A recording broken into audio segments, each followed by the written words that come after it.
नमस्कार. आज आपण एका महत्त्वाच्या विषयावर बोलणार आहोत. जपानमध्ये फ्लूची साथ वेळेच्या आधीच पसरतीये. नेमकं काय घडतंय तिथे? चला पाहूया. तर मुख्य मुद्दा हा आहे की जपानमध्ये फ्लूचा हंगाम जो नॉर्मली असतो त्यापेक्षा तब्बल 5 आठवडे आधी सुरू झालाय. आणि साहजिकच यामुळे एक मोठी चिंता निर्माण झालीय. बरं, हे सगळं का होतंय हे समजून घेण्याआधी इन्फ्लुएन्झा म्हणजे आपण ज्याला फ्लू म्हणतो तो नक्की असतो तरी काय हे समजून घेऊया.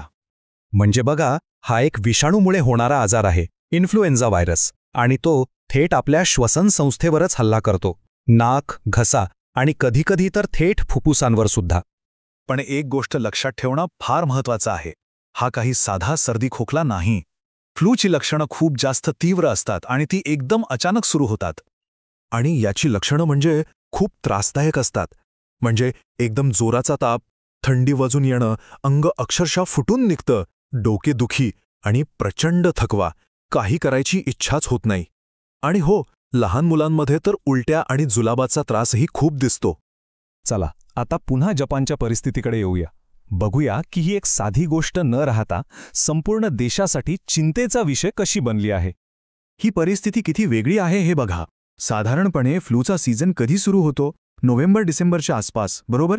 पण ह्या वर्षी तो थेट ऑक्टोबरमध्येच सुरू झालाय, म्हणजे तब्बल 5 आठवडे आधी. आणि प्रकरण इतकं गंभीर आहे की जपानच्या आरोग्य मंत्रालयाला अधिकृतपणे राष्ट्रीय फ्लू साथ जाहीर करावी लागली आहे. संपूर्ण देशासाठी हा एक अलर्ट आहे. तर मग प्रश्न पडतो की वेळेआधी आणि इतक्या झपाट्याने पसरणाऱ्या या साथीचे परिणाम काय होत आहेत? परिणाम तर थेट रोजच्या जगण्यावर झालाय. मुलांमध्ये हा संसर्ग पसरू नये म्हणून देशभरातल्या शेकडो शाळा आणि डे केअर सेंटर्सना तात्पुरतं टाळं लावावं लागलंय. विचार करा, किती मोठा निर्णय असेल हा. आणि दुसरीकडे आरोग्य व्यवस्थेवर तर प्रचंड ताण आलाय.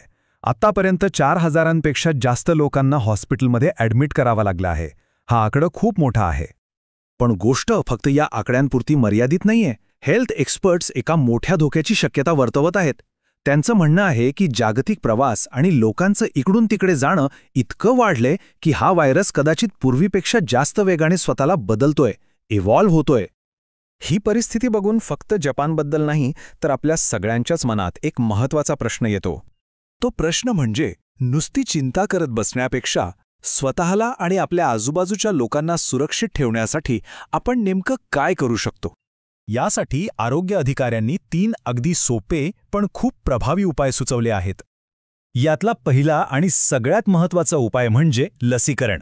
विशेषतः लहान मुलं, घरातले वयस्कर आणि ज्यांची रोगप्रतिकारशक्ती कमी आहे त्यांच्यासाठी तर लस घेणं अत्यंत गरजेचं आहे असं सांगितलं जाते.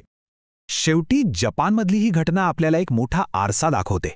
ती आपल्याला विचार करायला लावते की साथीच्या रोगांच्या या काळात अशा मोठ्या आरोग्य संकटांना तोंड देण्यासाठी आपण एक समाज म्हणून खरंच तयार आहोत का?